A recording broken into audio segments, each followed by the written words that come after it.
तो शुरू करते हैं। इलस्ट्रेशन 7 से पहले आज करेंगे the balance sheet of Sun limited as at 31 March 2001 and 2001। तो हमें बैलेंस शीट दे रखी है 2001 और 2000 की। तो एक बार बैलेंस शीट देख लेते हैं। Share capital number 1, reserve and surplus, ठीक है। जिनके नोट्स दे रखे होते हैं हमें उनके नोट्स को ही देखना होगा। ट्रेड पेबल्स, ठीक है। Other current liability, short term provision में यहीं दे रखा है प्रोविज़न फॉर टैक्स, ठीक है। नॉन करंट एसेट्स में पीपीई नोट नंबर 4, ठीक है। करंट इन्वेस्टमेंट्स आपको पता है कि ये कैश फ्लो चैप्टर के अंदर कैश इक्विवेलेंट्स ही माने जाते हैं। तो हम इनको करंट इन्वेस्टमेंट्स को कैश इक्विवेलेंट्स की तरह ही जोड़ लेंगे। मतलब हम ये मानेंगे कि जैसे ये 2000 दे रखा है तो ये 2000 इस 4 में ही मिल जाएगा, तो हमारा कैश इक्विवेलेंट 6000 हो जाएगा। सिमिलरली ओपनिंग में भी करंट इन्वेस्टमेंट 1000 दे रखा है तो ये इस 8500 में जुड़ जाएगा, तो हमारे लिए कैश इक्विवेलेंट 9500 ही हो जाएगा। बाकी इन्वेंट्री, ट्रेड रिसीवेबल, ठीक है। फिर है उसके बाद नोट्स टू अकाउंट्स, ये इम्पॉर्टेंट है, इस पे नज़र मारते हैं कि ये क्या दे रखे हैं। इक्विटी शेयर कैपिटल, चलो ठीक है, सिंपल। रिजर्व पीएनएल, ठीक है। डिविडेंड पेबल, ठीक है। तो ये एक थोड़ा सा नया पॉइंट है, इस पर मैं आपके साथ चर्चा करूँगा। पीपीई और दे रखा है एट बुक वैल्यू, इसका मतलब ये बुक वैल्यू पर शो कर रहे हैं। बिल्डिंग, फिक्सचर, व्हीकल, 3 चीज़ें हैं, ठीक है। और कैश एट बैंक, चलो तो सिंपल है बात। तो the PNL statement for the year ended 31 March disclosed. फिर इन्होंने पीएनएल भी दे रखा है हमें। पीएनएल पे एक बार नज़र मार लेते हैं। प्रॉफिट बिफोर टैक्स, ठीक है। टैक्स एक्सपेंस, यानी कि इन्होंने टैक्स का कितना खर्चा पीएनएल में चार्ज कर रखा है, 1500। अब ये टैक्स एक्सपेंस है तो इसका मतलब ये है कि ये एक तरह से जो प्रोविज़न फॉर टैक्स इन्होंने इस साल बनाया है होगा, ये वो है, क्योंकि पीएनएल में चार्ज करने का मतलब है it is the provision for tax, क्योंकि इसकी जर्नल एंट्री क्या हुई होगी, PNL debit to provision for tax, हाँ, क्योंकि ये पीएनएल में हमने चार्ज कर रखा है। तो हमारा प्रॉफिट आफ्टर टैक्स आ गया 3000, ठीक है।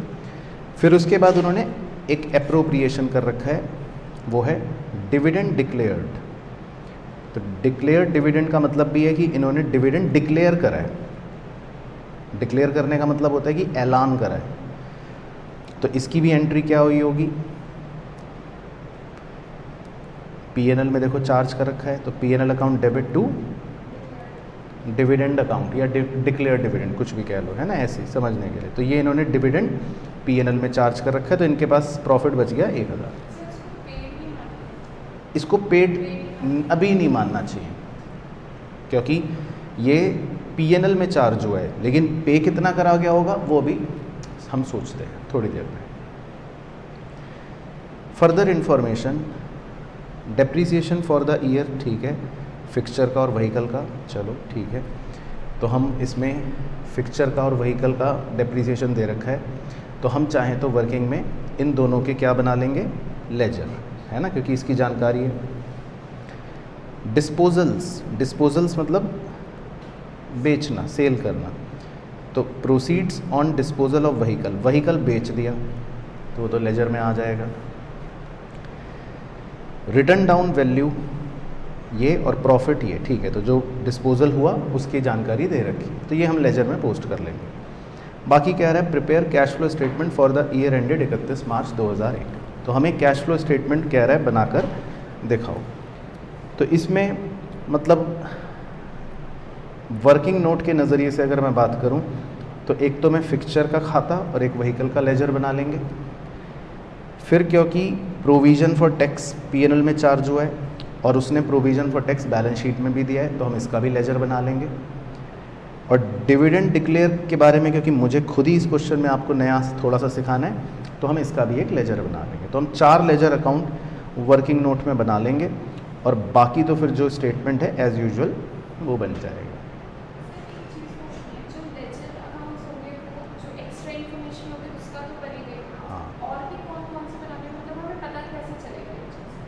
वही जैसे प्रोविज़न फॉर टैक्स होता है उसका बना सकते हैं, और जैसे इस क्वेश्चन में हमें डिविडेंड पेबल लायबिलिटी दे रखी है तो उसका बना लेंगे। तो वो आपको प्रैक्टिस से आपको भी समझ आ जाएगा कि किसका बनाना है ना, क्योंकि डिविडेंड हो गया, टैक्स हो गया, यही दो स्पेशल चीज़ें होती हैं जिनका हमें बनाना पड़ता है ना। चलो तो हम पहले इसमें वर्किंग नोट कर लेते हैं, पहले हम चारों लेजर बना लेते हैं, फिर बाद में स्टेटमेंट बना लेंगे, ठीक है ना। तो हम 4 लेजर अकाउंट बना लेते हैं क्वेश्चन को मद्देनज़र रखते हुए। पहला बना लेते हैं फिक्सचर अकाउंट,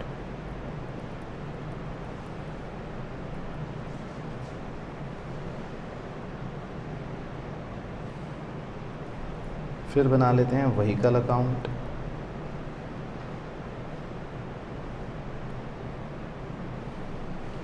फिर बना लेते हैं प्रोविज़न फॉर टैक्स अकाउंट,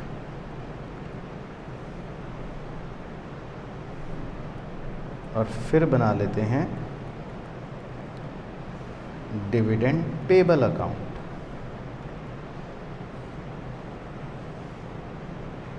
ठीक है, तो आप पहले 4 लेजर बना लो ढांचे। चलो तो अब हम पहले ढांचे कंप्लीट कर लेते हैं, तो फिक्सचर से शुरू कर लेते हैं। टू बैलेंस BD, तो फिक्सचर का ओपनिंग बैलेंस कितना दे रखा है? 11,000, ठीक है।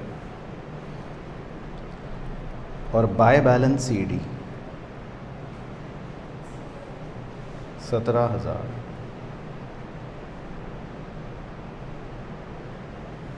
इसी तरह व्हीकल का टू बैलेंस BD 8,000 और बाय बैलेंस CD 12,500। फिर प्रोविज़न फॉर टैक्स, ये लायबिलिटी है, तो by balance BD balance sheet में दे रखा होगा आपको, कितना है? 1,000, ठीक है। और टू बैलेंस CD 1,500। फिर डिविडेंड पेबल, ये भी लायबिलिटी है, तो बाय बैलेंस BD कितना? 1,000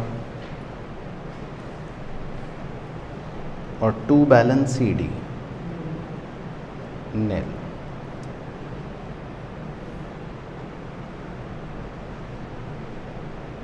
ठीक है। अब जिसकी जो जो जानकारियाँ दे रखी हैं वो पोस्ट करते रहते हैं।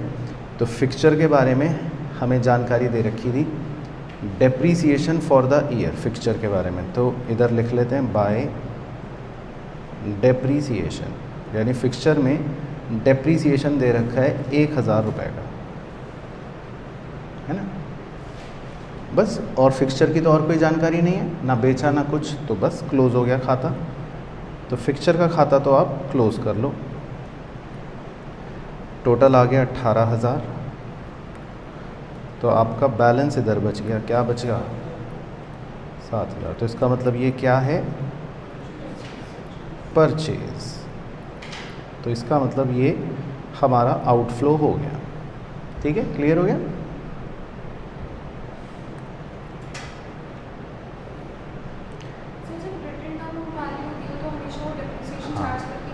हाँ, तो इसलिए हमने इसमें प्रोविज़न फॉर डेप अकाउंट नहीं बनाया। अगर वो कॉस्ट पे बना रहा होता ये खाते, तो फिर हमें प्रोविज़न फॉर डेप अकाउंट बनाना पड़ता। अब व्हीकल के बारे में हमें दे रखा है एक तो डेप्रीसिएशन, तो बाय डेप्रीसिएशन 2,500। फिर व्हीकल के बारे में दे रखा था कि हमने व्हीकल जो बेचा वो बेचा 1,700 का, है ना।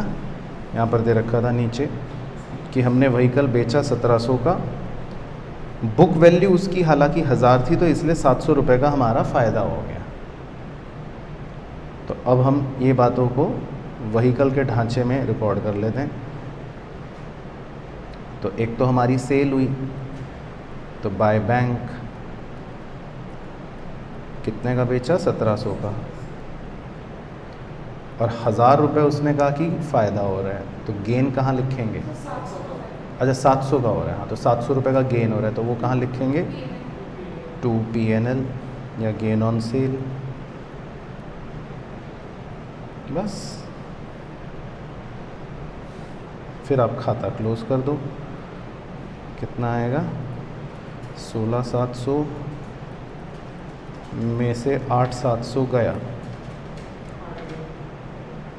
8,000, तो बैलेंस बच गया 8,000। इसका मतलब ये क्या करा है हमने? परचेज करा। तो क्लियर हो गया पॉइंट?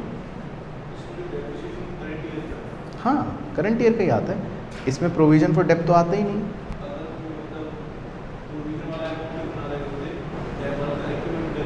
तो एक्यूमुलेटेड डेप्थ आता है, उसमें वाले में आता है। हाँ, class 12 CA foundation, class 11th, ठीक है। तो इसीलिए बचपन में अच्छे से पढ़ना चाहिए था डेप्रिसिएशन।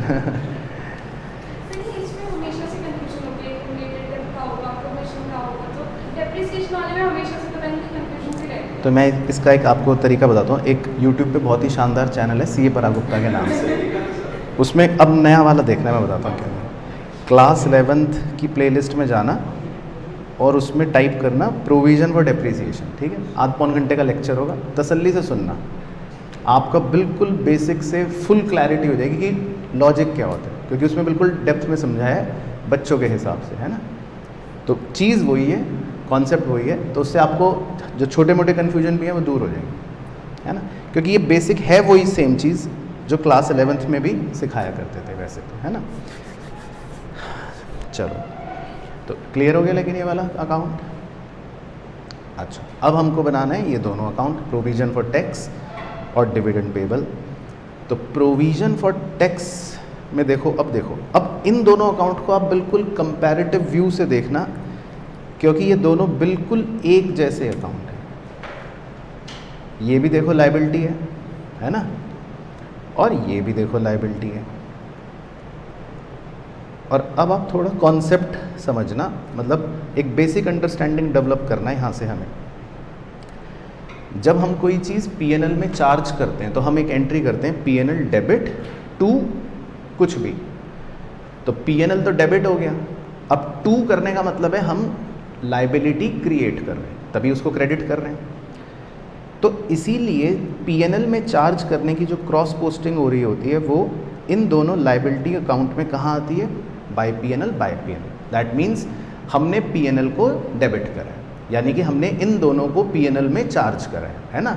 तो हमने टैक्स भी चार्ज कर दिया और हमने डिविडेंड भी चार्ज कर दिया, है ना। तो देखो हमें P&L में दे रखा था, ये देखो 1500 हमने P&L में चार्ज करा टैक्स, और 2000 हमने P&L में चार्ज करा डिविडेंड। तो जब भी कोई लायबिलिटी मतलब हो रही होती है ना, लायबिलिटी अकाउंट हम बना रहे होते हैं, तो ये बाय P&L का मतलब है कि ये हमने चार्ज करा है। तो टैक्स कितना चार्ज करा? 1500, और डिविडेंड कितना चार्ज करा? 2। तो क्लियर हो गया पॉइंट?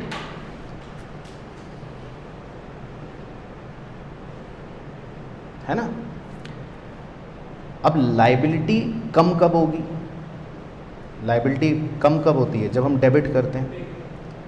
हाँ, तो लायबिलिटी अकाउंट में जब भी हम पेमेंट करेंगे तो हमारा ये खाता कम हो जाएगा, है ना, डेबिट हो जाएगा। तो इसीलिए डेबिट साइड पे आपको ये पता लगता है कि आपने पेमेंट कितनी करी है। तो एक्चुअल आउटफ्लो आपको हमेशा यहाँ से पता लगता है कि ये आउटफ्लो हो रहा है, कि आप पेमेंट कितनी कर रहे हो, तभी तो लायबिलिटी कम हो रही है ना। तो लायबिलिटी कम कब हो रही है? जब आप पेमेंट कर रहे हो। तो आउटफ्लो आपको यहाँ से पता लगता है। तो दोनों ही अकाउंट का लॉजिक बिल्कुल 100% सेम है। तो अब आप ये भी निकाल सकते हो कि टैक्स कितना पे हुआ, बैलेंस 1000,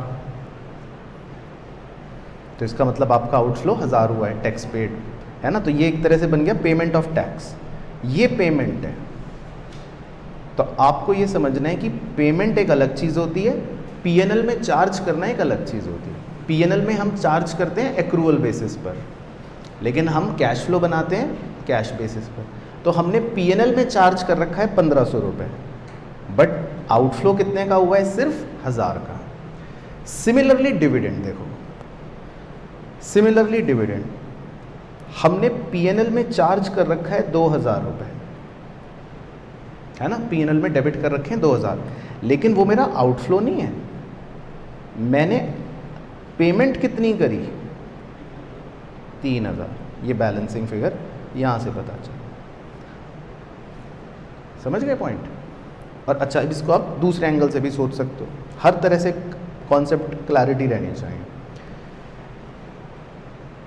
डिविडेंड पेबल का क्या मतलब है, देखो डिविडेंड पेबल, भाई मान लो ये प्रीवियस ईयर है, प्रीवियस ईयर में 1000 रुपये का डिविडेंड जो था, मान लेते हैं वो आउटस्टैंडिंग था, आपने पे नहीं करा, तो इसी को हम कहेंगे डिविडेंड पेबल। अब करंट ईयर शुरू हो गया और करंट ईयर ख़त्म होने पर आपने ये डिक्लेयर करा कि मैं 2000 रुपये डिविडेंड दूंगा और इसको पीएनएल में चार्ज कर लिया। अब हमें पेमेंट सोचने की, what you have paid, what was your outflow. तो जो डिविडेंड आपने पिछले साल नहीं पे करा, तो एक तो उसको इस साल पे करा होगा, यही माना जाएगा, क्योंकि पिछले साल तक आउटस्टैंडिंग था, तो आपने हो सकता है मार्च में आउटस्टैंडिंग था तो मई अप्रैल आते आते पे कर दिया होगा। और 2000 आपने इस साल का भी डिक्लेयर करा है, तो वो तो 30 दिन के अंदर अंदर हम पे करते ही हैं, तो वो भी हम मानेंगे कि आपने पे कर दिया होगा। तो ऐसे भी सोच सकते हो कि 1000 पुराना वाला पे करा होगा, 2000 इस साल वाला पे करा होगा, तो टेक्निकली हमने 3000 डिविडेंड पे करा होगा, है ना। तो ये सोच के कर सकते हैं। तो मैं आपको बाद में किताब वालों का दिखाऊंगा तरीका, उन्होंने खाता नहीं बना रखा, किताब ने ये खाता नहीं बना रखा, उन्होंने ये बात बस ऐसे सोच के, मतलब अंग्रेजी में लिख के बता दी कि भाई ये देखो नोट डिविडेंड पे 3000, ठीक है। बट आपको लेजर से क्लियर हो गया ना, तो लेजर बनाने से आपकी गलती कभी नहीं होगी, ठीक है। कोई भी लेजर बना लो, उससे गलती कभी भी नहीं होगी। तो हमें चारों लेजर से चारों बातें पता चल गई, ठीक है। चलो अब बस हमारा सिंपल काम रह गया, तो अब हम पूरा कैश फ्लो स्टेटमेंट बना लेते हैं जल्दी जल्दी।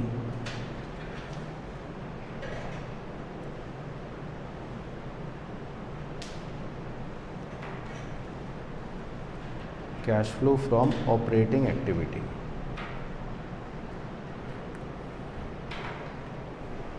Cash flow from operating activity.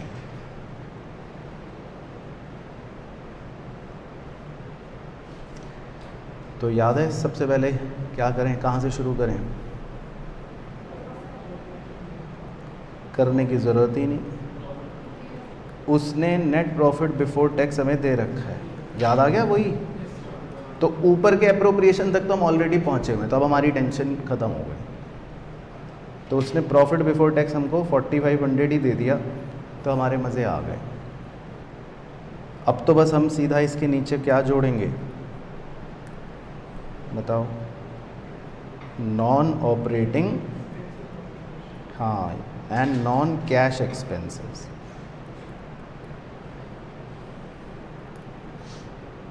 Non operating and non cash expenses. अब क्या क्या थे नॉन ऑपरेटिंग और नॉन कैश एक्सपेंस,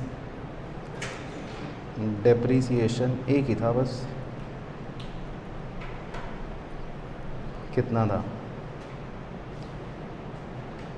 व्हीकल का 2500, फिक्सचर का 1000, तो 2500 और 1000 कितना हो गया, 3500।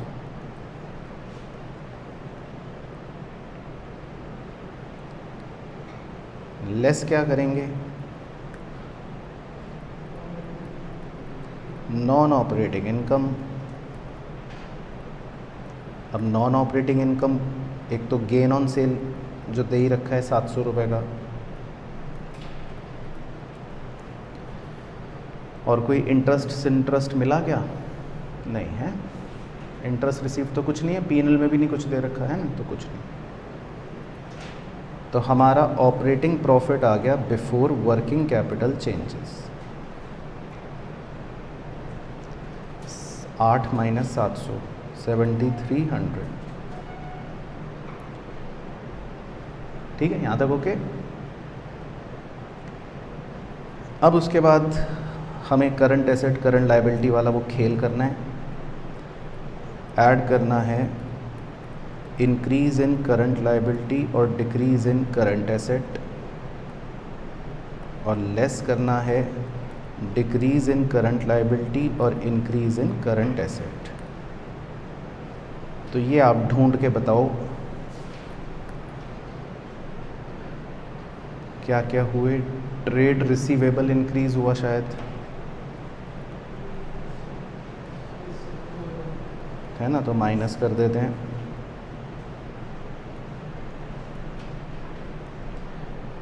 अब प्रोविज़न फॉर टैक्स नहीं लेना, वो तो ऑलरेडी डील हो गया। डिविडेंड पेबल भी नहीं लेना, वो ऑलरेडी डील हो गया। उन्हें नहीं लेना, हाँ, करंट लायबिलिटी में, है ना। ट्रेड पेबल इंक्रीज हो गए तो ऐड कर देते हैं।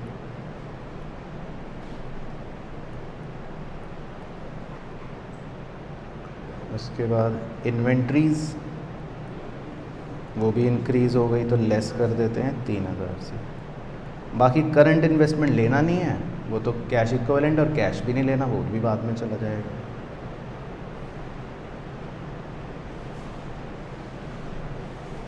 तो आपको पता लग जाएगा कैश फ्रॉम ऑपरेशंस कितना आ जाएगा, 73 माइनस 5 23 प्लस 1500 3800। ठीक है, बस इसमें एक चीज़ और लेस कर देंगे, क्या, पेमेंट ऑफ टैक्स। आउटफ्लो है ना हमारा, इसके ब्रैकेट में लिख लेते हैं वर्किंग नोट। ये हमने वर्किंग नोट से निकाला था कि कितनी पेमेंट करी थी हमने टैक्स की, 1000। ये रहा, देखो, है ना, पेमेंट ऑफ टैक्स 1000, जो आउटफ्लो बैंक निकाला था हमने। तो हमारा ऑपरेटिंग एक्टिविटी का आंसर आ गया 2800।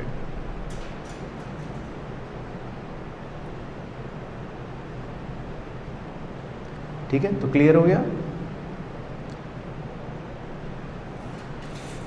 फिर कंटिन्यूएशन में चलते हैं। नंबर 2,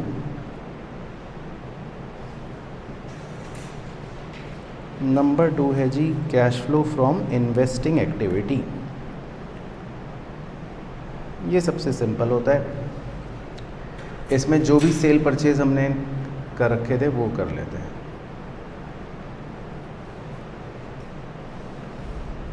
तो सेल और परचेज बताओ।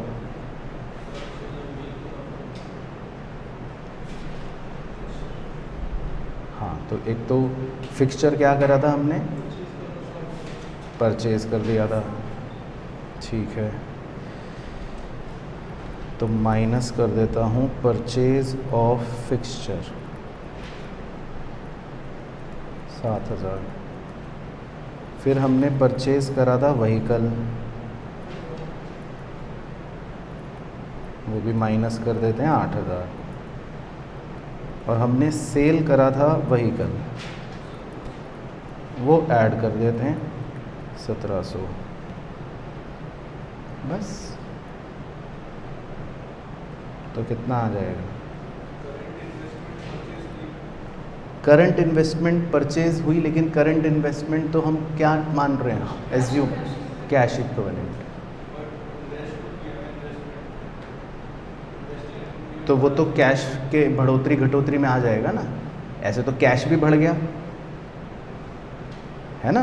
तो हम क्या एज्यूम कर रहे हैं, हो सकता है किताब वाले ना एज्यूम कर रहे हो ये, लेकिन हम क्या एज्यूम कर रहे हैं कि ये जो करंट इन्वेस्टमेंट है ये बेसिकली क्या है, ये कैश इक्विवेलेंट का पार्ट मान रहे हैं। हम ये मान रहे हैं कि ये मार्केटेबल सिक्योरिटी, हम लास्ट में नोट मेंशन करेंगे कि हम करंट इन्वेस्टमेंट को क्या ट्रीट कर रहे हैं, मार्केटेबल सिक्योरिटीज़। ये अजम्पशन हम लास्ट में पुट करेंगे। तो इसका मतलब ये होता है कि मान लो अब आप इसको ऐसे निगाहों से देखना कि आपको ये दे ही नहीं रखा आइटम, इस पर वाइटनर लगा दिया।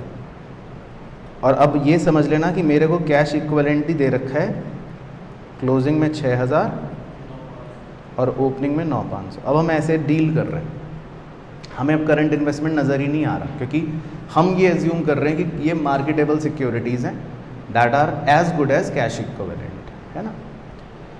तो हम ये एज्यूम कर रहे हैं क्योंकि ये करंट एसेट में दे रखी है ना हेडिंग, या तो नॉन करंट इन्वेस्टमेंट में देता तो मैं मानता लंबी अवधि का निवेश है ना।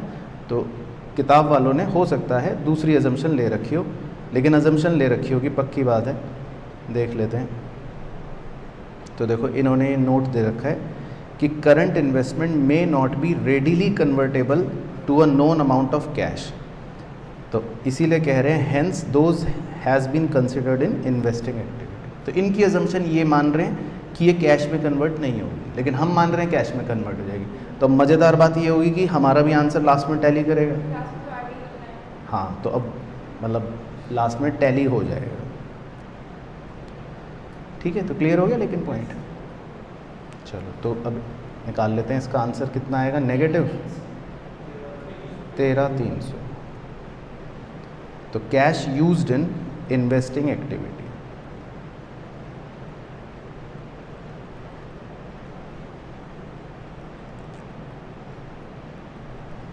उसके बाद कंटिन्यूएशन में cash flow from financing activity.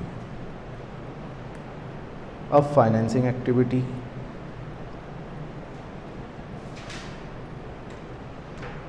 तो फाइनेंसिंग के लिए अपने नोट्स देख लेते हैं। एक तो शेयर्स थे, तो वो मेरे ख्याल से आपके बढ़ रहे थे 10,000 से, तो वो बढ़ गए थे, ठीक है। और एक हमने वो निकाला था वर्किंग नोट में, जब डिविडेंड पेबल वाला वो खाता बनाया था, हाँ, कि पेमेंट ऑफ डिविडेंड कितनी हुई है ना। वो खाते में निकला था ना आउटफ्लो 3,000, तो वो लिख लेते हैं 3। और कोई डिबेंचर तो नहीं है, डिबेंचर और कुछ नहीं, ठीक है। तो बस और तो कुछ नहीं है, तो ये आ गया 7,000 पॉजिटिव। तो cash flow from financing activity 7,000। तो अब हम लिख सकते हैं net dash in cash and cash equivalent A plus B plus C, तीनों को जोड़ लो, कितना आएगा? नेगेटिव 3,500, ठीक है। तो इसका मतलब हम लिखेंगे नेट डिक्रीज। और अब इसमें ऐड करते हैं cash and cash equivalent in the beginning. तो हम कितना लिखेंगे बिगिनिंग का कैश इक्विवेलेंट? 9,500। समझ गए वो बात? हम तो अब कैश इक्विवेलेंट 9,500 लेके चल रहे हैं, तो ऑटोमेटिकली हमारा cash and cash equivalent at the end आ जाएगा कितना? 6,000। अब वही है, देखो 6 ही है ना, तो टैली हो गया। बस नीचे नोट डाल देंगे कि करंट इन्वेस्टमेंट्स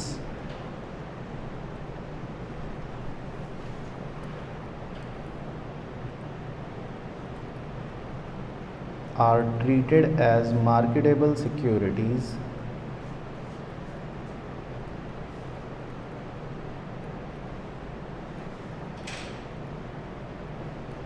and hence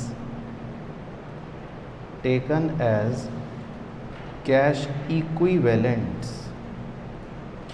इसीलिए हम उन्हें कैश इक्विवेलेंट्स ले रहे हैं, ठीक है। तो बस, तो ये एक नोट आप डाल देना, तो फिर बिल्कुल सही हो जाएगा। Question number 3, from the following balance sheet of Growmore limited prepare cash flow statement for the year ended 31 March 2001। ठीक है, तो पहले पूरा क्वेश्चन अच्छे से एनालाइज करते हैं। Closing, opening, share capital. तो देखो शेयर कैपिटल बढ़ रही है हमारी, तो फाइनेंसिंग एक्टिविटी में आपका इनफ्लो हो जाएगा। रिजर्व एंड सरप्लस इसका हम नोट देख लेंगे। लॉन्ग टर्म बोरिंग इसका हम नोट देख लेंगे। ट्रेड पेबल्स कम हो रहे हैं तो माइनस हो जाएंगे ऑपरेटिंग में। अदर करंट लाइबिलिटी का नोट देख लेंगे। और प्रोविज़न फॉर टैक्स, तो बस जैसे ये दिखा तो अपने आप समझ जाओ कि खाता बनाएंगे, तो कोई उसमें सेकंड थॉट नहीं है ना। फिर पीपीई नोट 4 देख लेंगे। नॉन करंट इन्वेस्टमेंट बढ़ गए। अब देखो ये है उत्कर्ष भाई, नॉन करंट इन्वेस्टमेंट बढ़ गई, ये है परचेज ऑफ इन्वेस्टमेंट, इसे इन्वेस्टिंग एक्टिविटी में माइनस कर दें। बाकी करंट एसेट में इन्वेंट्री बढ़ गई, माइनस कर देंगे ऑपरेटिंग एक्टिविटी में। ट्रेड रिसीवेबल कम हो गए, प्लस कर देंगे ऑपरेटिंग एक्टिविटी में। कैश इक्विवेलेंट्स, अब नोट्स देख लेते हैं। रिजर्व एंड सरप्लस में दे रखा है रेवेन्यू रिजर्व, तो क्लोजिंग माइनस ओपनिंग करोगे तो 50,000 आया, तो इसे आप ऑपरेटिंग एक्टिविटी में ऊपर जोड़ लोगे, एप्रोप्रिएशन है। ऐसे ही PNL account closing minus opening करोगे तो 40,000 आया, यहाँ से आपका स्टार्ट होगा प्रॉफिट फॉर द ईयर। याद है, सबसे पहले ये लिखते हैं। फिर लॉन्ग टर्म बोरिंग में डिबेंचर्स, और कह रहा है issued at the end of the year. इसका मतलब हो गया कि आपको अब कोई इंटरेस्ट नहीं देना पड़ेगा, क्योंकि साल के आखिरी दिन इशू करा तो एक दिन का तो क्या ब्याज, कोई ब्याज नहीं। तो ये आपके 2 लाख रुपए फाइनेंसिंग एक्टिविटी में ऐड हो जाएंगे, ठीक है। Other current liability, dividend payable, तो आपका सेम पॉइंट आ गया बिल्कुल अभी वाले सवाल की तरह, तो इसमें खाता बना लेंगे। PPE, plant land and building, ठीक है। और नीचे क्या बातें कह रहा है, number 1, depreciation 25% was charge on the opening value of plant and machine, तो प्लांट एंड मशीनरी का खाता ये बना लेंगे, तो 3 खाते हो गए अब तक, है ना। Second, at the year and, year के अंत पर कह रहा है 1 ओल्ड मशीन कॉस्टिंग 50,000, ब्रैकेट में लिखा है WDV लेकिन 20,000, वॉज सोल्ड फॉर 35,000, तो 35,000 का आपने बेच दिया, तो 20,000 की WDV को 35 में बेच दिया, कितना गेन हो गया, 15, तो ये भी खाते में ही आ जाएगा। Third, 50,000 was paid towards income tax, तो ये आप प्रोविज़न का खाता बनाएंगे ही, है ना, तो डेबिट साइड में आउटफ्लो, हाँ।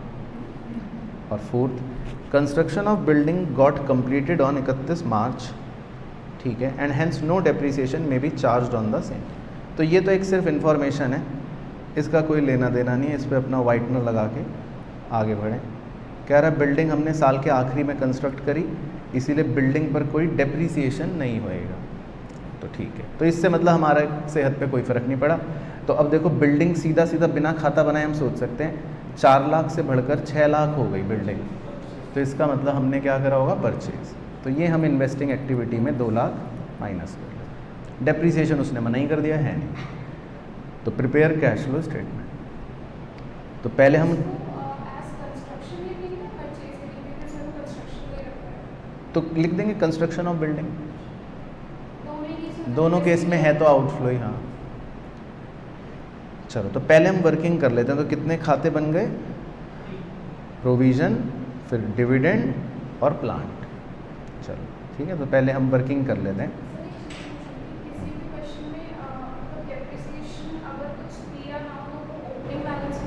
हाँ हाँ, वैसे तो देगा, लेकिन ना भी दे तब हम उस पे चार्ज करते हैं ओपनिंग पे। चलो तो पहले हम वर्किंग के 3 लेजर बनाते हैं। एक बनाते हैं प्रोविजन फॉर टैक्स, एक बना लेते हैं इसका भाई डिविडेंड पेबल, और एक बना लेते हैं प्लांट एंड मशीन अकाउंट। तो आप पहले 3 ढांचे बना लो।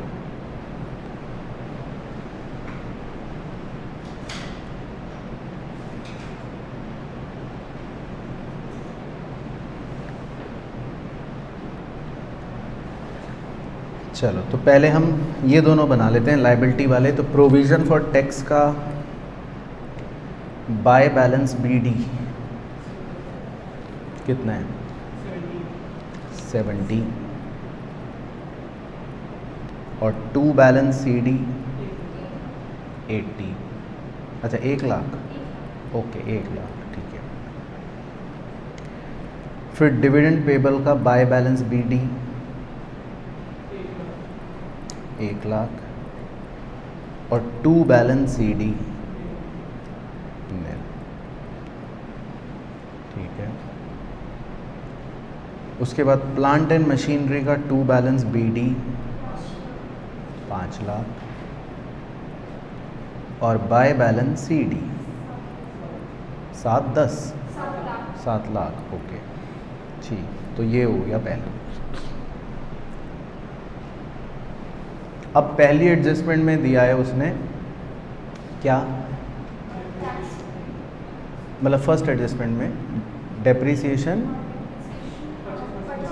25% ओपनिंग बैलेंस है। तो प्लांट के 5 लाख का 25% निकाल लो, 1.25,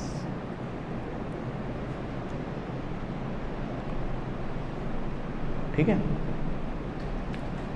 दूसरी एडजस्टमेंट में क्या दे रखा है कि हमने एक प्लांट 50,000 की कॉस्ट का, लेकिन बुक वैल्यू 20,000 थी, उसको बेच दिया 35 में। तो एक तो लिख लेंगे बाय बैंक, क्योंकि हमने बेचा 35 में, और 15,000 का गेन आ गया था, तो वो डेबिट साइड में, to gain on sale.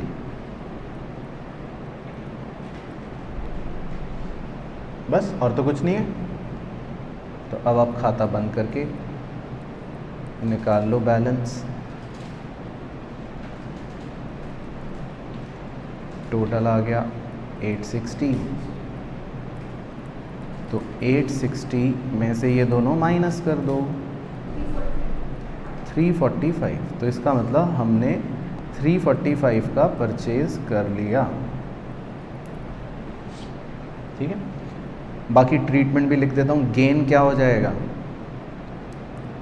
Operating activity में, परचेज इन्वेस्टिंग एक्टिविटी में, डेप्रिसिएशन ऑपरेटिंग में, और सेल इन्वेस्टिंग एक्टिविटी, ठीक है। तो क्लियर हो गई कहानी मशीन की सबको?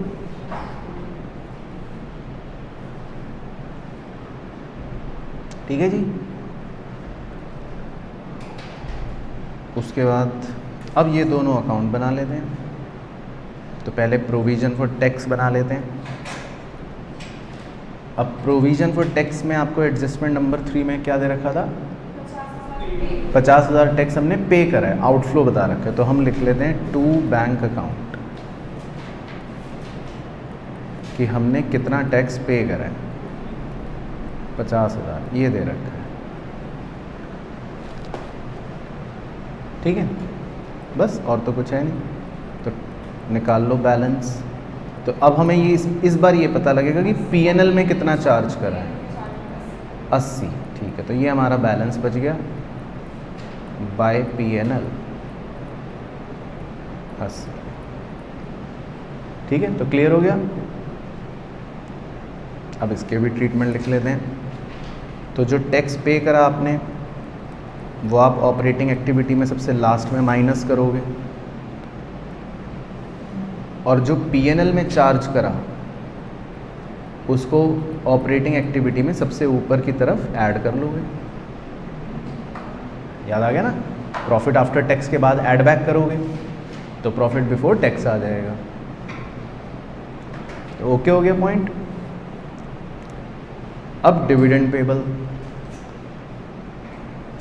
तो डिविडेंड पेबल में तो कोई एडजस्टमेंट नहीं दे रखी, तो बस खाता बंद कर दो।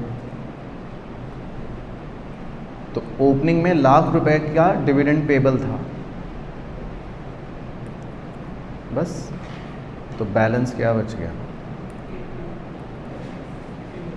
तो आपको पेमेंट पता चल गई कि पेमेंट कितनी करी, 1,00,000। बस। अब किताब वाले इसका खाता देते नहीं है भाई, लॉजिक हो गया ना। डिविडेंड पेबल ओपनिंग में था लाख, क्लोजिंग में नील है, तो आपने क्या करा होगा, पे कर दिया होगा, तभी लाइबिलिटी खत्म हो रही है। तो ये 1 लाख रुपए हमारा डिविडेंड पे हो गया हो, तो ये फाइनेंसिंग एक्टिविटी में आउटफ्लो हो जाएगा। तो क्लियर हो गया बिल्कुल। चलो, तो अब कैश फ्लो स्टेटमेंट आपको बनाना है, उसके लिए आपको 15 मिनट का समय मिलेगा, ठीक है। तो अपने हुनर का प्रदर्शन दिखाना है। आइटम्स सारे मैंने मार्क करवाई दिए कि किसका क्या क्या करना है, और एडजस्टमेंट बस यही है, बाकी और कुछ नहीं। हाँ जी, तो स्टार्टिंग में आपका यही था 40, ठीक है। फिर प्रोविज़न फॉर टैक्स तो हमने खाते में बना ही लिया था। फिर उसके बाद ट्रांसफ़र टू रिज़र्व आ गया, डेप्रीसिएशन हमारा लेजर में था, गेन वो भी था। तो आपका ऑपरेटिंग प्रॉफिट आया होगा 280, पहला पड़ाव, ठीक है। फिर करंट एसेट्स और करंट लायबिलिटी के इंक्रीज डिक्रीज, तो कैश फ्रॉम ऑपरेशन आ गया होगा आपका 160। पेमेंट ऑफ टैक्स थी 50,000, तो ऑपरेटिंग एक्टिविटी का यही आ रहा है, सही, कोई दिक्कत डाउट तो नहीं किसी पॉइंट में। फिर इन्वेस्टिंग एक्टिविटी में नेगेटिव 6,10,000, तो इसमें बस एक ही इनफ्लो था जो हमने मशीन बेची, और बाकी हमारे नॉन करंट इन्वेस्टमेंट में इंक्रीज़ हुआ था, मतलब परचेज वो आ गया, बिल्डिंग की 2 लाख की कंस्ट्रक्शन और फिक्स्ड एसेट जो खरीदी। और फाइनेंसिंग एक्टिविटी में एक तो डिबेंचर्स की इशू हुए थे और शेयर्स के इशू हुए थे, ये इनफ्लो हो गया था, और डिविडेंड की पेमेंट थी वो आउटफ्लो हो गया था। तो कितना आ गया इसका, 3 लाख। तो A + B + C करके आपका कितना आ रहा है, नेगेटिव 2 लाख, और cash equivalent in the beginning 2 lakh, तो नील, ठीक है। तो फाइनली नील आ रहा होगा, ठीक है। चलो, तो क्लियर हो गई कहानी पूरी। चलो एक और फिर आगे बढ़ते हैं, अगला कर सकते हैं इंपॉर्टेंट क्वेश्चन, एक क्वेश्चन नंबर 5, ठीक है। इस पर आप 2 स्टार लगा लो, ये एक इम्पॉर्टेंट क्वेश्चन है, ये करते हैं हम साथ साथ। इसमें लिखा है balance sheet of New Light limited as at 31 March 2001 and 2000 for the year are as follows. तो हमें 31 मार्च 2000 और 31 मार्च 2001 की बैलेंस शीट दे रखी हैं। शेयर कैपिटल, ठीक है, reserve and surplus, long term borrowing note देख लेंगे, अदर करंट लायबिलिटी नोट देख लेंगे, short term provision for tax, तो ये एक लेजर बन गया। पीपीई नोट नंबर 5 देख लेंगे। करंट एसेट्स में कैश हो गया, इन्वेंट्री कम हो गई, अदर करंट एसेट बढ़ गए, ठीक है। हाँ सॉरी, बढ़ गए, हाँ बढ़ गए, और अदर करंट एसेट कम हो गए, ठीक है। फिर उसके बाद है नोट्स टू अकाउंट्स, इस पर नज़र मार लेते हैं एक बार।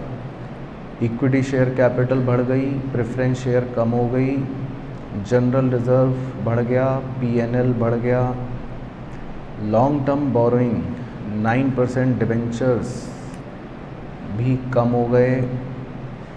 उसके बाद डिविडेंड पेबल, तो बनाओगे खाता या अब दिमाग लगा लें, हैं? अब सीधा देखो, ओपनिंग दे रखा है 120, क्लोजिंग दे रखा है नील, तो अब सीधा पेमेंट ही लिख देंगे, है ना, अब हम शातिर हो गए। फिर उसके बाद करंट लायबिलिटी, ठीक है। पीपी में, हाँ अब देखो पीपीई, अब इस बार इन्होंने इसका मतलब ये कॉस्ट दे रखी है, क्योंकि नीचे उन्होंने अलग से लेस करके डेप्थ दिखा रखा है इतना, और बुक वैल्यू जो है वो ये दे रखी है, तो इसका मतलब ये इस बार कॉस्ट भी दे रखी है और उसका एक्यूमुलेटेड डेप्थ। हाँ, तो बैलेंस शीट में फाइनल वैल्यू तो बुक वैल्यू होती है। क्योंकि उसने इसका मतलब ऐसे दे रखा होगा ना, कॉस्ट दी, कॉस्ट में से जब हम प्रोविज़न फॉर डेप्ट माइनस करते हैं तभी तो बुक वैल्यू आती है।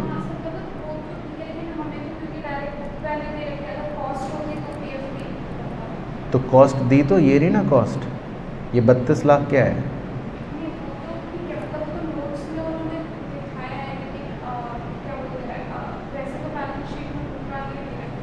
हाँ, बैलेंस शीट में बुक वैल्यू मतलब कि 22,80,000 तो बैलेंस शीट में जाएगा, लेकिन नोट्स में उसने अब हमें कॉस्ट भी दे दिया और पीएफडी भी दे दिया, तो अब हमें 2 खाते बनाने पड़ेंगे। या तो वो याद ना देता तो नहीं बनाते, तो अब तो उसने दोनों दे दिया, कॉस्ट भी और पीएफडी भी, तो अब हमें 2 खाते बनाने पड़े, है ना। फिर एडिशनल इन्फो पढ़ लेते हैं एक बार। Number 1, the company sold 1 property for rupee 1 lakh. ठीक है, तो हमने एक प्रॉपर्टी 1 लाख की बेच दी, cost of which was 2 lakh and depreciation provided on it was 80,000। तो निकालना जरा प्रॉफिट लॉस। 2 लाख की कॉस्ट है, 80,000 उसका एक्यूमुलेटेड डेप्रीसिएशन है, तो इसका मतलब बुक वैल्यू बची होगी 1,20, बेचा 1 लाख में तो लॉस आ गया 20। ठीक, तो ये तो खाते में आ जाएगा। Second, the company also decided to write off another item of PPE costing 56,000 रुपये on which depreciation amounting to 40,000 रुपये। तो राइट ऑफ का मतलब एक तरह से हो गया कि सेल करी नील पर, तो इसमें इसका मतलब कितना लॉस हो गया? 16। वेरी गुड, ये भी खाते में आ जाएगा। डेप्रीसिएशन ऑन पीपी प्रोवाइडेड 360, तो ये डेप्रीसिएशन जो फॉर द करंट ईयर दे रखा है 360, ये भी खाते में आ जाएगा, लेकिन कौन से खाते में? पीएफडी में। ठीक है, तो 3 बातें करते हैं खाते में। उसके बाद है company sold investment at A profit of 40। तो अब उसने एक इन्वेस्टमेंट को प्रॉफिट पर बेच दिया, तो हमें कौन सा खाता और बनाना पड़ेगा? Investment account. कहाँ है? ये रहा, लेजर। उसके बाद debenture and preference share capital redeemed eight, तो ये नया पॉइंट आया, पहला एक सिखाऊंगा आपको। 5% premium, debentures were redeemed at the year and. तो देखो 2 बातें हैं, इस पॉइंट पर चर्चा करते हैं हम अच्छे से। पहले तो कह रहा है कि हमने डिबेंचर्स को और प्रेफरेंस शेयर्स को 5% प्रीमियम पर रिडीम करा है, तो पहले ये समझा देता हूँ। तो अभी आंसर में लिखवा भी दूंगा, लेकिन अच्छे से पहले एक बार समझा देता हूँ।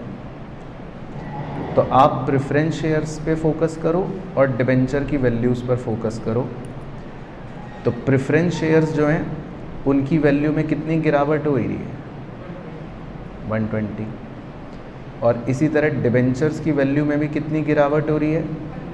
120। तो इसका मतलब आपने ये रिडीम करें, रीपे करें। लेकिन वो कह रहा है कि जो हमने ये रीपे करें ये 5% प्रीमियम पर करें, तो मतलब आप 120 की पेमेंट तो कर ही रहे हो, 5% उन्हें एक्स्ट्रा भी पे कर रहे हो रिडम्पशन। तो इसका मतलब कितने प्रीमियम दे रहे हो?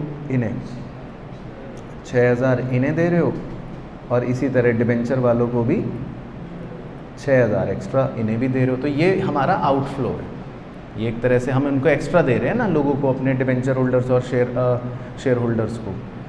तो इस प्रीमियम का क्या करना है ट्रीटमेंट, वो मैं आपको भी थोड़ी देर में लिखवाऊंगा। लेकिन आप पहले ये समझ गए कि हम अपने डिबेंचर होल्डर्स को और अपने प्रेफरेंस शेयर होल्डर्स को 6-6 हज़ार रुपये एक्स्ट्रा पेमेंट कर रहे हैं, जिसको बोलते हैं प्रीमियम ऑन रिडम्पशन।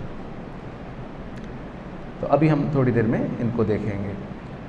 और फिर उसने इसी में एक और लाइन चिपका रखी है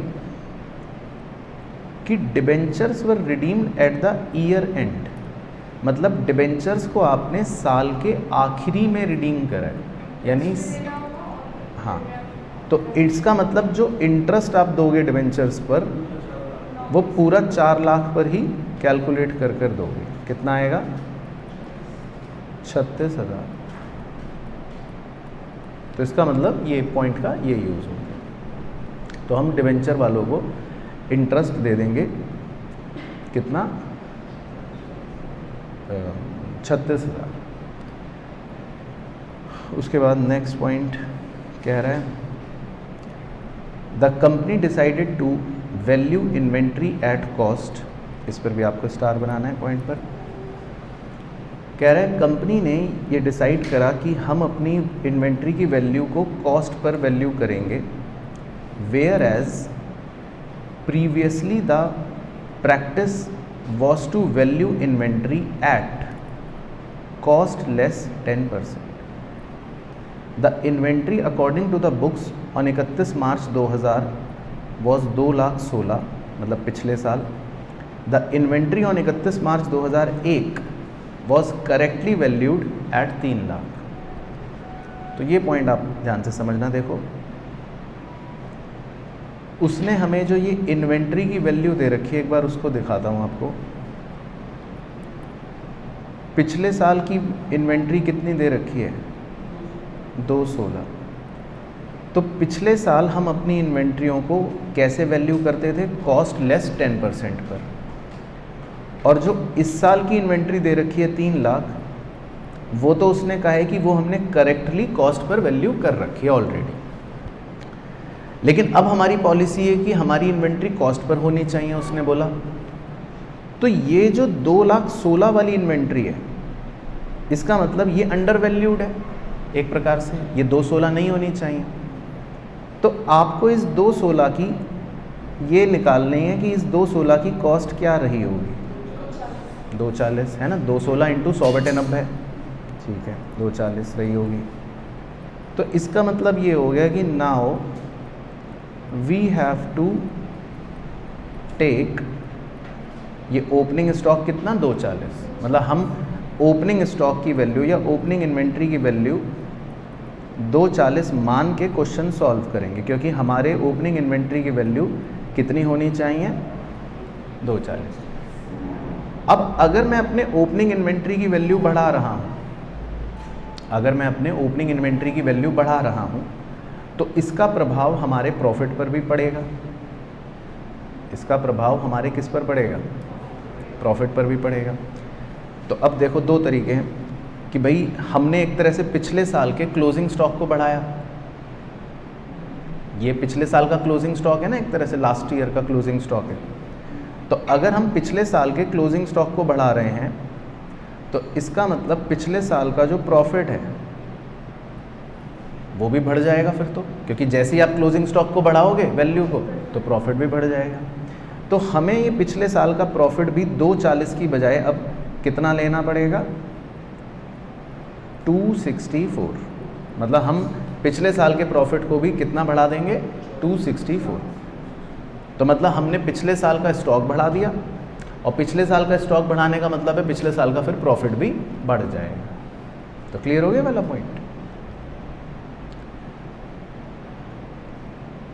बस फिर वो कह रहा है prepare cash flow statement as per AS3 bye indirect method.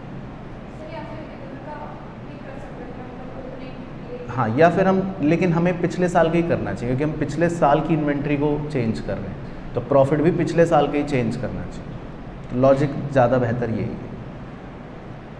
चलो ठीक है, तो पहले हम वर्किंग कर लेते हैं। तो आप लिखो मेरे साथ सॉल्यूशन। पहले एक दो जो इम्पोर्टेंट बातें और वर्किंग्स हैं वो कवर अप कर लेते हैं, फिर पूरा वो बनाते हैं स्टेटमेंट। तो सबसे पहले तो पॉइंट कौन सा था, वो प्रीमियम का, उसके बारे में लिखवा देता हूँ आपको। पॉइंट नंबर 5 है ना, तो पहले उसी के बारे में एक नोट डाल लेते हैं।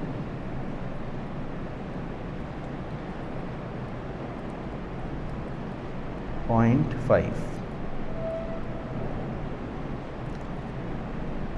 तो ऐसा लिख लेते हैं, प्रीमियम ऑन रिडम्पशन।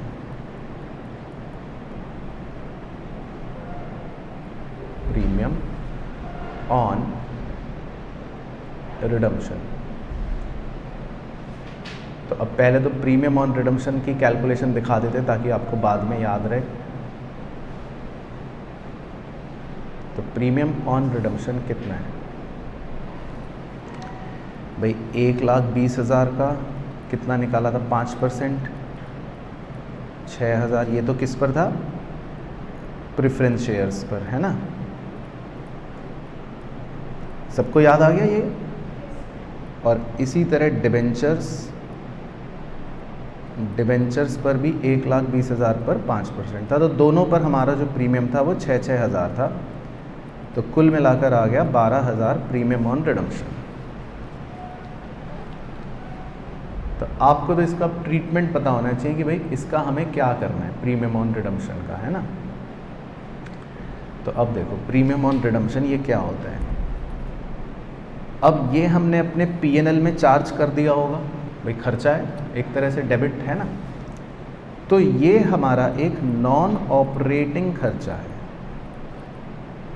ये कोई रोज़मर्रा के बिजनेस का खर्चा तो है नहीं, तो P&L में क्यों फालतू में चार्ज हो रहा है, ये तो एक नॉन ऑपरेटिंग एक्सपेंस है। तो इसीलिए ये ऑपरेटिंग एक्टिविटी में तो ऐड बैक होएगा, जैसे डेप्रीसिएशन वगैरह सब होते हैं। और दूसरा एंगल ये कि भाई अगर मैं आउटफ्लो की बात करूं तो पैसा तो दिया, आउटफ्लो तो है ही, आपने 12,000 फालतू दिए लोगों को, तो कौन सी एक्टिविटी में, फाइनेंसिंग एक्टिविटी। तो भाई ये इसका ट्रीटमेंट है बस, तो ये आप याद रखना, हाईलाइट कर लो चाहे।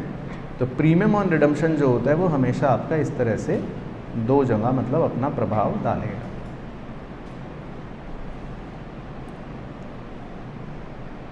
ठीक है, तो क्लियर हो गया पॉइंट।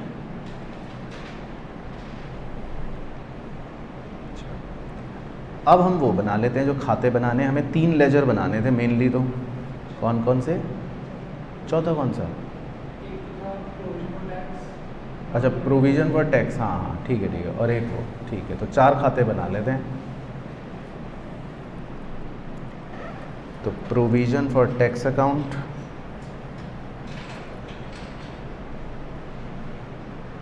एक बना लेते हैं PPE अकाउंट, और PPE के नीचे ही कौन सा, PFD अकाउंट,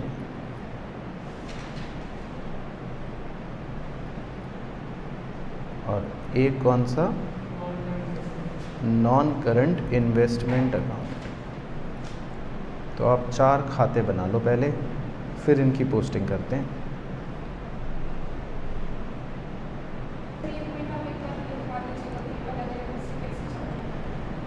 चलो आता है किसी क्वेश्चन में तो कर लेंगे, नहीं तो फिर मतलब ओरली समझाना तो मुश्किल हो जाएगा। है क्वेश्चन में किसी में, चलो देख लेंगे। वैसे तो बन गए, खाते बन गए, ठीक है। तो अब इसके वो बताओ बैलेंस। तो by balance BD provision for tax का 360, और टू बैलेंस CD 340, ठीक है। उसके बाद अगला खाता है अपना PPE। तो टू बैलेंस BD, अब ध्यान रखना ये कॉस्ट पे चलेगा क्योंकि हम PFDs का नीचे अलग बता रहे हैं। हाँ, तो अपने को कॉस्ट बतानी है इसकी ओपनिंग PPE की 32 लाख, और बाय बैलेंस CD 38, ठीक है। उसके बाद PFD बाय बैलेंस BD 920, और टू बैलेंस CD 1160, और नॉन करंट इन्वेस्टमेंट में टू बैलेंस BD 4 लाख, और बाय बैलेंस CD 320, ठीक है। अब एक एक एडजस्टमेंट पढ़ के मुझे भी बताते रहो, आप भी करते रहो। तो पहले पॉइंट में तो लिखा था कि हमने प्रॉपर्टी बेच दी, तो PPE में आ जाते हैं बाय बैंक, कितने रुपए की,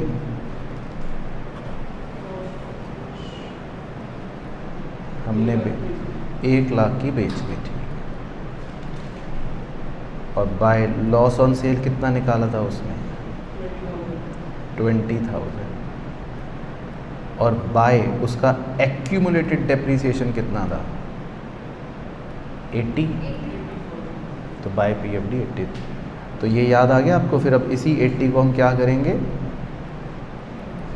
पीएफडी अकाउंट में क्रॉस पोस्ट कर देंगे to PPE account.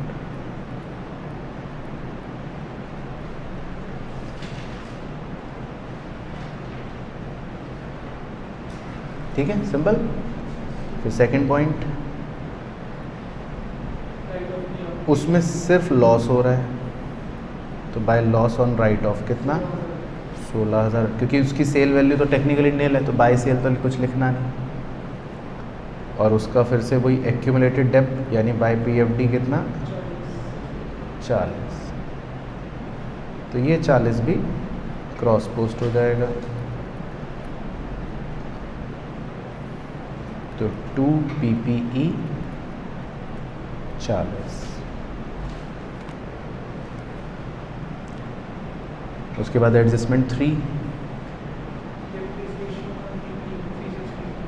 Depreciation on PPE 360, तो वो पीएफडी में आएगा वो, तो बाय डेप्रीसिएशन 360, ठीक है। फिर adjustment number 4, investment sold at A profit of 40, तो इसका मतलब हमें गेन ऑन सेल दे रखा है, तो गेन ऑन सेल लिख लेते हैं 40। बस 5 भी हो ही गई, 6ठी भी हो गई, तो 6 की 6 एडजस्टमेंट ओके हो गई। और तो कोई एडजस्टमेंट नहीं है। चलो तो खाते बंद करते हैं, नीचे से ही शुरू करते हैं। तो नॉन करंट इन्वेस्टमेंट से हमें पता लग जाएगा 1/20, तो इसका मतलब आपने 1/20 की बेची है, तो बाय बैंक 1/20,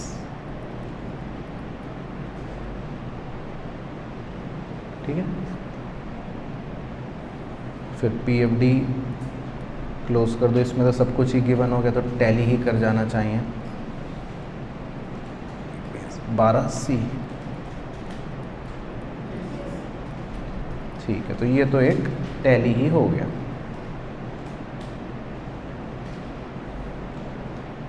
तो बस हमें डेप्रीसिएशन का ट्रीटमेंट क्या करना है? ऑपरेटिंग एक्टिविटी में ऐड।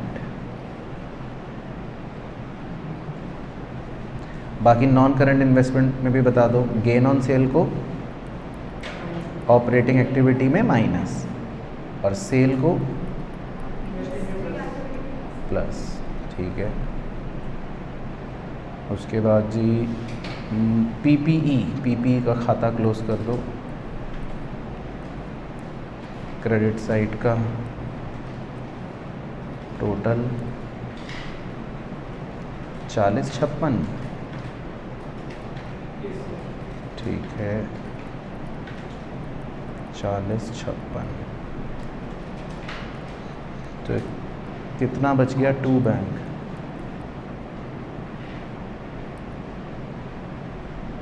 856 है, ठीक है।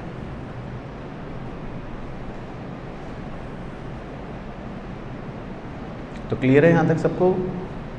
तो इसके ट्रीटमेंट लिख लेते हैं। परचेज इन्वेस्टिंग एक्टिविटी में माइनस, सेल इन्वेस्टिंग एक्टिविटी में प्लस, लॉस ऑपरेटिंग एक्टिविटी में प्लस, पीएफडी कहीं जाएगा नहीं, और ये वाला लॉस भी ऑपरेटिंग एक्टिविटी में प्लस, पीएफडी कहीं जाएगा नहीं, ठीक है। तो क्लियर हो गया। उसके बाद प्रोविज़न फॉर टैक्स अकाउंट कितना? बताओ उत्कर्ष। चलो तो अब इसमें एक चीज़ सिखानी है। अब प्रोविज़न फॉर टैक्स का खाता अगर आप देखोगे और आप क्लोज करके खाली बैलेंस निकालोगे तो आप हो सकता है आप कहो कि भाई बैलेंस आ रहा है 20,000, तो मैंने पेमेंट करी है 20,000 की, है ना। लेकिन प्रोविज़न वो टैक्स में ऐसे नहीं करते। ये एज्यूम किया जाता है इसमें हमेशा कि अगर आपको कुछ नहीं दे रखा क्वेश्चन में, है ना, तो जो आपने पिछले साल प्रोविज़न बनाया है 360 का, है ना, पिछले साल यानी कि ओपनिंग में जो प्रोविज़न दे रखा है 360 का, तो इसका मतलब आपने इस साल कितनी पेमेंट करी होगी 360। ये एज्यूम किया जाता है कि भाई इसका मतलब आपने कितनी पेमेंट करी होगी 360। भाई पिछले साल प्रोविज़न था 360, तो इस साल पे तो कर ही होगा ना। सरकार को 20,000 तो नहीं दोगे आप सरकार को, आप इसका मतलब हम एज्यूम कर रहे हैं कि आपने कितना टैक्स दिया होगा पूरा 360। और ऑटोमेटिकली फिर ऐसा करने पर हाँ, जो हमारा टेक्निकली ये इधर पीएनएल में जो चार्ज होता है वो पता लगता है। इसका मतलब हमने पीएनएल में कितना चार्ज करा होगा 340। अब देखो ध्यान से समझना, इस पीएनएल के चार्ज को हम ऑपरेटिंग में क्या करते हैं, ऐड सबसे ऊपर, और इस बैंक की पेमेंट को हम ऑपरेटिंग में क्या करते हैं, माइनस सबसे नीचे। तो ऑपरेटिंग के अंदर ही आप 340 जोड़ोगे सबसे ऊपर और 360 नीचे माइनस करोगे, तो टेक्निकली ऑपरेटिंग में आप -20 ही कर रहे हो एक तरह से। अगर आप इन दोनों को ध्यान से देखो तो ऑपरेटिंग एक्टिविटी में आपने पहले 340 जोड़े और फिर बाद में 360 माइनस करे, तो कर तो हम ऑपरेटिंग में 20 ही माइनस रहे हैं, लेकिन वो हम डायरेक्टली नहीं लिखते खाते में। अगर हम सीधा ऐसे लिख देते ना कि भाई बैलेंसिंग फिगर 20 बच रही है, तो फिर वो गलत हो जाता है। तो जितना भी ओपनिंग प्रोविज़न होता है टैक्स का, हमेशा ये ध्यान रखना है कि वो हम फिर पे करेंगे अगर क्वेश्चन साइलेंट है तो इसका मतलब हमने हाँ दोनों चीज़ों के लिए हाँ, तो फिर हम ये मानते हैं कि हमने कितनी टैक्स की पेमेंट करी होगी ओपनिंग वाली, अगर क्वेश्चन ने दोनों चीज़ों पे ही साइलेंट छोड़ रखा है। तो इसमें क्वेश्चन ने देखो कुछ नहीं बताया था, कोई एडजस्टमेंट नहीं थी, नहीं तो अभी तक के हर क्वेश्चन में क्या होता था, या तो पीएनएल बताता था या टैक्स पेड बताता था, है ना। तो इस क्वेश्चन में ये बात याद रखनी थी। तो हमारी पेमेंट हो गई 360 की और हमारा पीएनएल में आ गया 340, तो ये खाता भी क्लोज हो गया।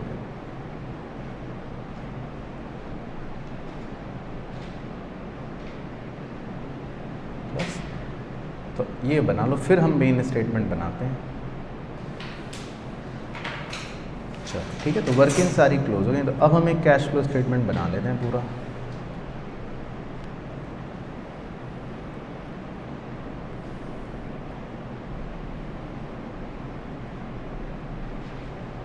तो number 1 cash flow from operating activity.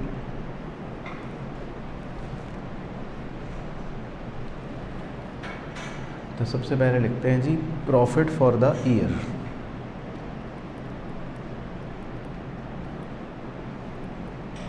Closing minus opening, तो कितना है क्लोजिंग 340 और ओपनिंग पीएनएल 264। हाँ समझ गए ना, इस पर तारा लगा देता हूँ क्योंकि अब तो हमको ओपनिंग प्रॉफिट वो चेंज वाला लेना। तो कितना आ गया 76 प्लस ट्रांसफ़र टू रिजर्व, कितना है closing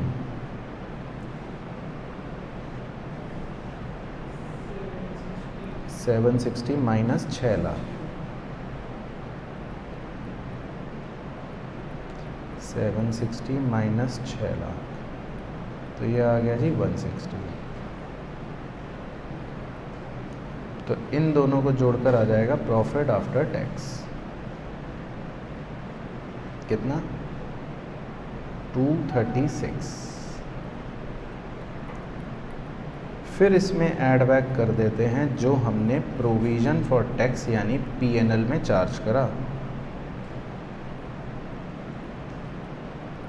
provision for tax made during the year, तो ये हमने अभी अभी वर्किंग नोट में निकाला 340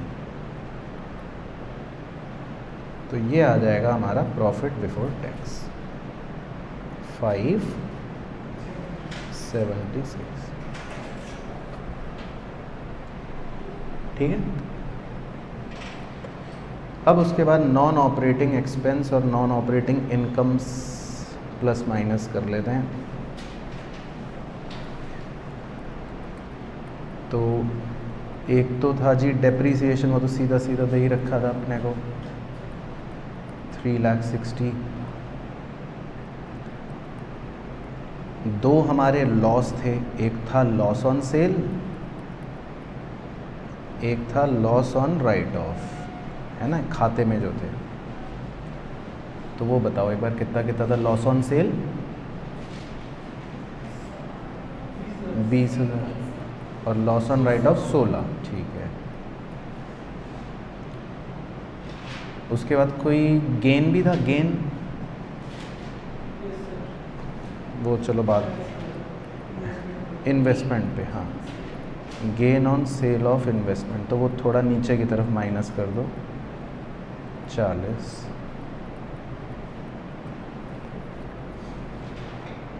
फिर एक बड़ा आपको स्टार्टिंग में ही लिखवाया था सितारा, प्रीमियम ऑन रिडम्पशन, है ना, वो तो आज सीखा है। नॉन ऑपरेटिंग एक्सपेंस होता है तो वो भी ऐड कर लेते हैं 12,000 प्रीमियम ऑन रिडम्पशन।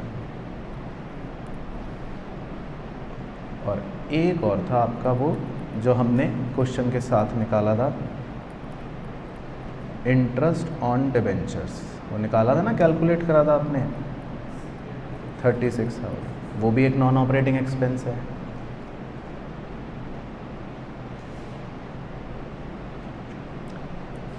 बस और तो कोई कुछ था नहीं। तो अब आप इस पड़ाव का आंसर निकाल लो कि भाई operating profit before working capital changes कितना आ रहा है, 980। ठीक है,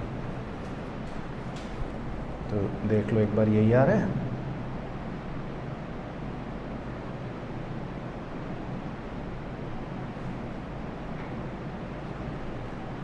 ठीक है। उसके बाद अब करंट एसेट करंट लायबिलिटी का खेल।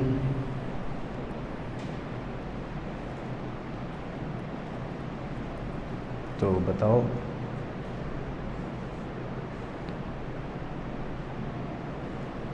करंट एसेट करंट लायबिलिटी कौन सी है? Current liability 40,000। ठीक है, तो ये तो ऐड हो जाएगा। अदर करंट एसेट क्या हो रहे हैं? डिक्रीज़ हो रहे, तो लेस कर देते हैं। डिक्रीज़ इन वो sorry increase in other current asset, तो वो माइनस कर देते हैं 16,000। और कोई एसेट? बस, और तो कुछ नहीं, और तो कैश है।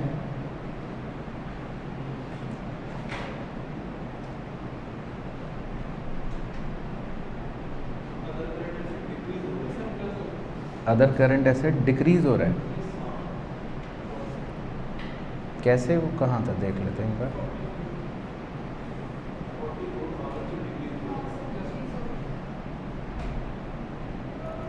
अच्छा, 44,000 से डिक्रीज़ हो रहा है। ओके ठीक है, तो अदर करंट एसेट डिक्रीज़ हो गए, तो वो भी ऐड कर देते हैं।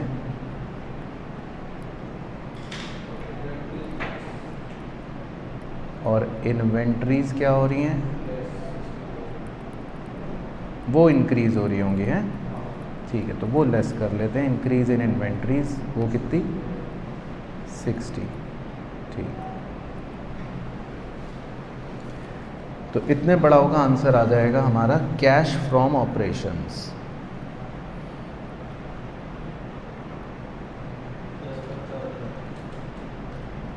₹10,04,000। ठीक है, और लेस कर देते हैं फिर पेमेंट ऑफ टैक्स, वो हमने वर्किंग में निकाल ही लिया था 360।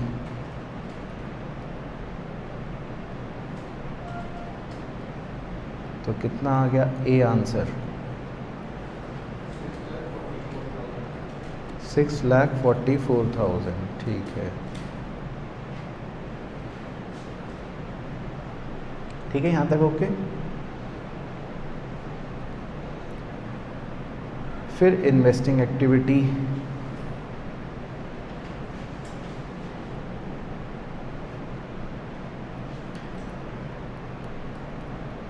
Cash flow from investing activity.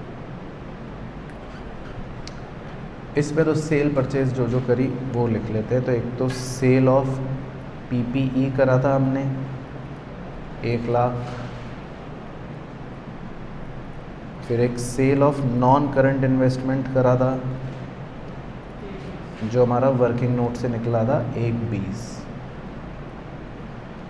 और एक हमारी परचेज ऑफ पीपीई वो भी वर्किंग नोट से निकली थी, वो माइनस कर लेते हैं 856।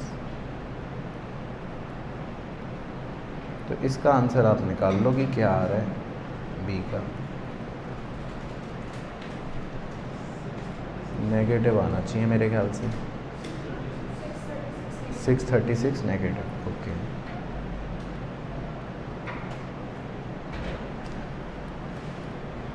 और फिर उसके बाद financing activity,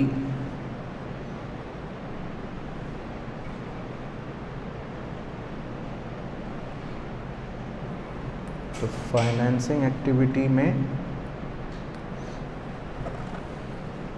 shares, debentures, preference shares और जो जो पॉइंट थे वो देख लेते हैं। डिविडेंड पेबल हमने कहा था दिमाग से कर लेंगे, है ना। तो एक तो शेयर्स बढ़ रहे थे, इशू ऑफ शेयर्स कितने हैं 4 लाख। अच्छा, फिर हमने माइनस कर देता हूँ रिडम्पशन ऑफ डिबेंचर्स। डिबेंचर्स वालों को बताओ कितनी पेमेंट करी 126। हाँ ठीक है, तो 6 इसी में आ गए। और इसी तरह रिडम्पशन ऑफ प्रेफरेंस शेयर्स वालों को, उनको भी 120। तो अब 12,000 अलग से तो नहीं माइनस करोगे, है ना, वो हो गए। कई बच्चा बाद में कंफ्यूज हो कहे कि सर आपने यहाँ तो लिखवाया था 12,000 फाइनेंसिंग में आउटफ्लो, भाई ये डाउट तो नहीं आएगा। तो 12,000 आउटफ्लो यहाँ पे दोनों में इंक्लूडेड फॉर्म में हो गया। अच्छा, और क्या था, डिविडेंड जो हमने दिमाग लगा के अब बिना खाते के ही कर लिया था 1,20। ठीक है, और एक हमारा वो था interest on debenture, non operating expense था ना, तो वो भी एक आउटफ्लो है 36। तो सी का आंसर आप निकाल लो क्या आएगा, -8। ठीक है, तो अब a + b + c बताओ।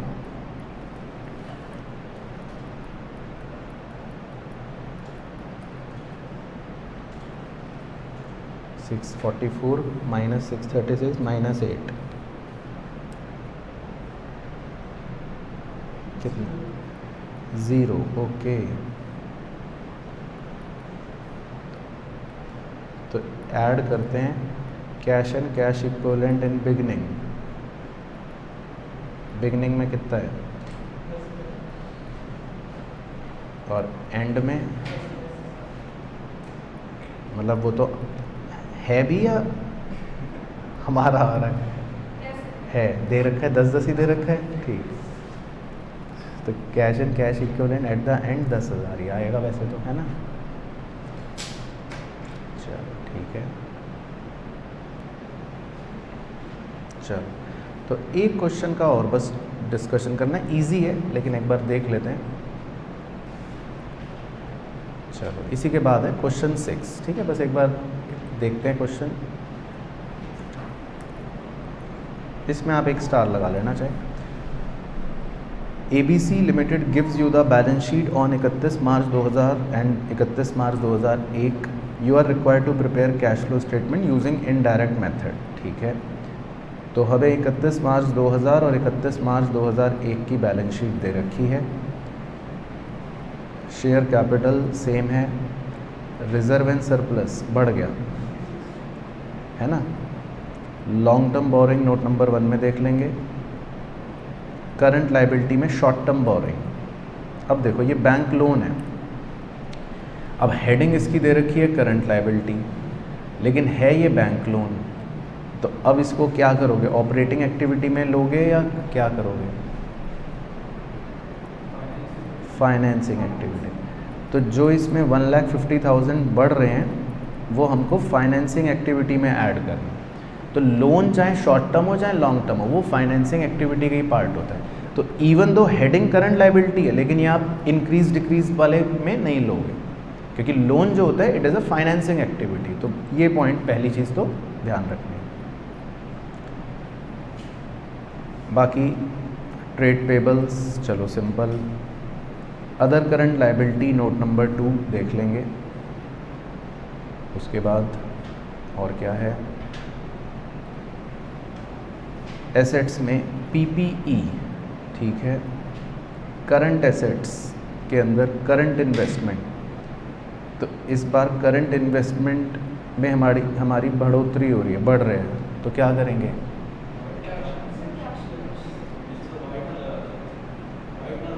वाइटनर नहीं लगाना, क्योंकि अब एक सवाल में आईसीआई के हिसाब से भी तो कर लो भाई, दोनों तरह के असम्पशन जरूरी है ना। तो इस बार इसको ये एज्यूम कर लेना कि भाई ये मार्केटेबल नहीं है। इस बार हम ये लिखेंगे कि भाई ये मार्केटेबल नहीं है, हमें खतरा लग रहा है कि ये कैश में कन्वर्ट नहीं होगी, हमें दोनों तरह की चीज़ आनी चाहिए। तो हम इस बार इसकी बढ़ोतरी को मान लेंगे कि भाई परचेज़ कर रहे हैं, हाँ इन्वेस्टिंग एक्टिविटी में, मतलब इस बार आप इसको परचेज़ की तरह डील कर लेना। तो दोनों वैरायटी होनी चाहिए, ताकि ऐसा भी ना हो कि इंस्टीट्यूट से बस हम पंगे ही लिए जा रहे हैं। तो इस बार ये एजम्पशन ले लेंगे कि ये मार्केटेबल नहीं है ना। तो देखो हमको चीज़ आनी चाहिए। बाकी inventory okay, trade receivable note number 4, cash ठीक है, अदर करंट एसेट सिंपल। बाकी नोट्स में देख लेते हैं। डिबेंचर्स कह रहा है इशूड एट द एंड, तो अब आपको इंटरेस्ट नहीं देना पड़ेगा, क्योंकि हमने इशू ही साल के आखिरी में करे, एंड में करे, ठीक है। उसके बाद other current liability, dividend payable, तो खाता बनाना है या दिमाग में ही कर लोगे, अब तो दिमाग में कर लोगे। बाकी लाइबिलिटी नॉर्मल। पीपीई, अब देखो प्लांट एंड मशीन दे रखा है और नीचे ये दे रखा है, तो अब इसका मतलब हाँ पीपी और पीएफडी सेम पुराने क्वेश्चन की तरह, ठीक है।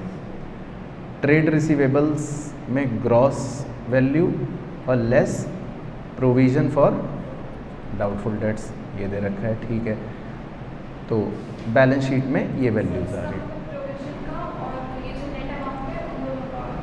हाँ इसका मतलब ये कि जैसे हम बैलेंस शीट में जब हम छोटे थे तो कैसे दिखाते थे, है ना, तो बस वो दिखा रखा है। डेटर्स हैं 2390 के, पीडीडी लेस कर रखा है 150 का, तो बाहर बैलेंस शीट में कितनी वैल्यू आ गई ये, तो उन्होंने वो बस दिखाने के लिए दिखा दिया। हाँ तो मतलब हमारा है तो डेटर्स ये ऑपरेटिंग एक्टिविटी में ही जाएगा, है ना, और जो हमारा मतलब प्रोविज़न फॉर डाउटफुल डेट्स है वो भी एक ऑपरेटिंग एक्टिविटी में ही जाता है। तो हम चाहें तो अलग अलग भी कर सकते हैं, नहीं तो नेट वैल्यू से भी कर सकते हैं, कोई फ़र्क नहीं पड़ेगा। लेकिन चलो अभी बताता हूँ, थोड़ी देर में आगे देखते हैं। उसके बाद तब भी नेट इफ़ेक्ट सेम आएगा, लेकिन हमें क्रॉस से ही करना चाहिए, तो अभी बताता हूँ। अब एडिशनल इन्फो पढ़ते हैं। Net profit for the year ended 31 March 2001 after charging depreciation, तो एक तो उसने हमें डेप्रीसिएशन दे रखा है 1,80,000 का, तो इसका मतलब हमें कौन सा खाता बनाना पड़ेगा, यही वाला पीएफडी पीपी। और बाकी कह रहे हैं नेट प्रॉफिट डेप्रीसिएशन चार्ज करने के बाद है हमारा 10,40,000, तो इसका क्या करोगे आप, इसका मतलब की ज़रूरत ही नहीं है ना, इसका मतलब ये हमें नेट प्रॉफिट दे रखा है आपको, है ना, तो ये सीधा आप यहाँ से स्टार्ट कर सकते हो। फिर उसके बाद अब ये पॉइंट पे स्टार लगाना है, सेकंड, बस इसी का डिस्कशन करना था। तो इससे वो पीडीडी का पॉइंट भी लिंक कर रहा है ना, इसकी एडजस्टमेंट है। एक कह रहा है trade receivable of 2,30,000 were determined to be worthless and were written off against the provision for doubtful debts during the year. तो देखो उसने हमें एक जानकारी दी कि हमारे 2,30,000 के ट्रेड रिसीवेबल्स जो हैं वो क्या हो गए थे, वर्थलेस। वर्थलेस का मतलब बैड डेट्स, और हमने इन्हें राइट ऑफ कर दिया अगेंस्ट क्या, provision for doubtful debts during the year. तो मैं एक बार वो एंट्रीज करके दिखाता हूँ, बचपन में हम क्या करते थे। जैसे ही बैड डेट होता था तो सबसे पहले तो हम क्या करते थे, हम अपने डेटर की वैल्यू कम करते थे। हम कहते थे भाई बैड डेट हो गए, एक एंट्री ये करते थे, और फिर इस बैड डेट को हम एडजस्ट कर देते थे, यानी कि इस बैड डेट को हम राइट ऑफ करवा देते थे अगेंस्ट, अब या तो पीएनएल से, लेकिन अगर हमने पहले से कोई पीडीडी बना रखा होता है तो हम उसके अगेंस्ट में राइट ऑफ करवा देते थे। तो ये बेसिकली जो अकाउंटिंग हो रही है उसकी अंग्रेजी अनुवाद दे रखा है कि हमने ये करा कि बैड डेट हुए तो हमने उसको प्रोविज़न के अगेंस्ट में क्या कर दिया, राइट ऑफ कर दिया, ठीक है ना। तो अब बड़े ध्यान से सुनना, तो इसमें अब हमारे पास दो तरीके होते हैं इसको डील करने के, ठीक है। एक तरीका हमारे पास होता है जिसमें हम क्या कर सकते हैं कि हमने जैसे अपने डेटर की वैल्यू कम करी है ना, तो अब अगर मैंने अपने डेटर की वैल्यू कम करी तो हम अपने डेटर्स की वैल्यू को कम ना करते हुए बढ़ाकर दिखा सकते। तो अगर आप 28,30,000 में 2,30,000 जोड़ दो तो कितना आ जाएगा, 30,60,000। तो हम ये मान सकते हैं कि हमारे जो डेटर्स हैं वो कितने रहे होंगे, 30,60,000। हम ये वैल्यू ले लेते हैं लेट से, ठीक है, अगर बैड डेट्स की एडजस्टमेंट को हम हटा दें। दूसरा फिर हमने इसको किससे एडजस्ट कर रखा है, पीडीडी से। इसका मतलब हमने अपने प्रोविज़न को भी कम कर दिया। तो अगर मैं अपने प्रोविज़न को कम ना करता तो मेरा प्रोविज़न भी 190 की बजाय कितना होता, 420 होता। अब आप 30,60,000 में से 420 माइनस करो, ये वैल्यू सेम आएगी 26,40, है ना। पहले इतना पॉइंट क्लियर हुआ। अच्छा, अब बड़े ध्यान से देखना, अब मेरे डेटर्स 2240 से बढ़कर 2640 हो गए, ये नेट डेटर्स है। तो अगर मेरे डेटर्स की वैल्यू बढ़ रही है तो हम क्या करेंगे, माइनस ऑपरेटिंग एक्टिविटी में कितने रुपए,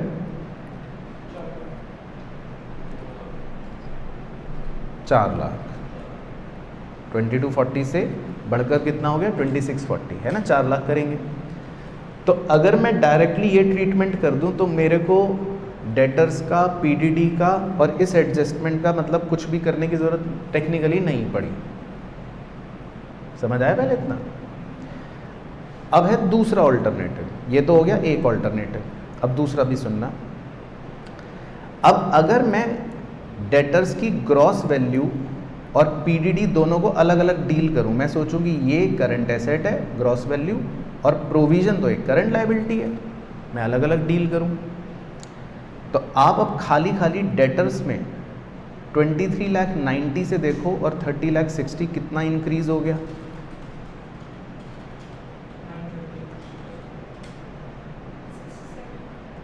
6,70,000, यही आ रहा है 6,70,000। तो इसको आप ऑपरेटिंग में माइनस कर दोगे कि भाई 6,70,000 हमारे डेटर की वैल्यू, करंट एसेट की वैल्यू बढ़ गई। और जो प्रोविज़न है 1,50,000 से बढ़कर 4,20,000 हो गया, करंट लायबिलिटी बढ़ गई कितनी, 270। तो उसको आप ऑपरेटिंग एक्टिविटी में ऐड कर लोगे, 270। तो एक तरीका है कि हम ये शो करें कि करंट एसेट बढ़ गया तो 670 और करंट लायबिलिटी बढ़ गई तो 270। तो इनका भी दोनों का नेट इफेक्ट ऑपरेटिंग एक्टिविटी में क्या पड़ेगा?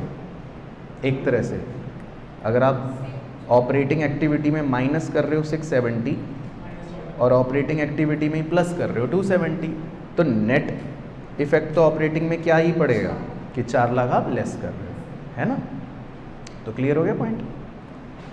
लेकिन हम 4 लाख को डायरेक्ट लेस करके नहीं दिखाते क्योंकि फिर वो तो 12th का बच्चा बन गया।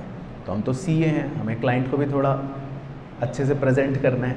तो हम क्या करते हैं, हम अलग अलग ही शो करते हैं। यानी कि हम करंट एसेट्स में जो इंक्रीज़ हुआ वो वैल्यू -670 अलग शो करेंगे, और जो प्रोविज़न में इंक्रीज़ हुआ है ना, प्रोविज़न में जो इंक्रीज़ हुआ इसे हम ऑपरेटिंग में प्लस करके अलग से शो करेंगे। पहले इतनी बात क्लियर हो गई? अब प्रोविज़न में जो इंक्रीज़ होता है, क्योंकि ये नॉन कैश नेचर का है, क्योंकि प्रोविज़न जो है वो तो क्या होता है, एक नॉन कैश नेचर का एक्सपेंस होता है, तो इसीलिए आप इसको नीचे करंट लायबिलिटी में नहीं ऐड करोगे। इसको कहाँ ऐड करोगे? ऊपर की हेडिंग में, जब हम नॉन कैश एक्सपेंस ऐड करते हैं। होगा देखो ऑपरेटिंग में ही ऐड, कटने को आधा एक नंबर कट जाए, लेकिन वो भी क्यों रिस्क लेना। ऑपरेटिंग में ऐड तो होगा, लेकिन कहाँ ऐड होगा? Non cash expense. तो ये बात आप नोट कर लेना। तो हम ऐड तो करेंगे इसको, लेकिन कहाँ ऐड करेंगे? नॉन कैश एक्सपेंस में। तो ये आप मतलब ऐड कर लोगे। तो क्लियर हो गया? बाकी बस इसमें और कोई पॉइंट नहीं है, बाकी तो सब नॉर्मल पुराने क्वेश्चन की तरह ही सेम बात है। ठीक है ना? तो मैं एक बार दिखा देता हूँ जस्ट आपके मन की संतुष्टि के लिए, नोट कि भाई दोनों तरीक़ों से करा जा सकता है। तो जब आप करोगे एक बार अपने आप, तो आप तो इसी तरह से कर लेना। बाकी देखो यहाँ पर 2 नोट दे रखे हैं इसके सॉल्यूशन में। पहला तो दे रखा है कि भाई देखो 2,30,000 के जो बैड डेट हुए, हमने इन्हें बैड डेट्स को ऐड बैक कर दिया है किस किस में?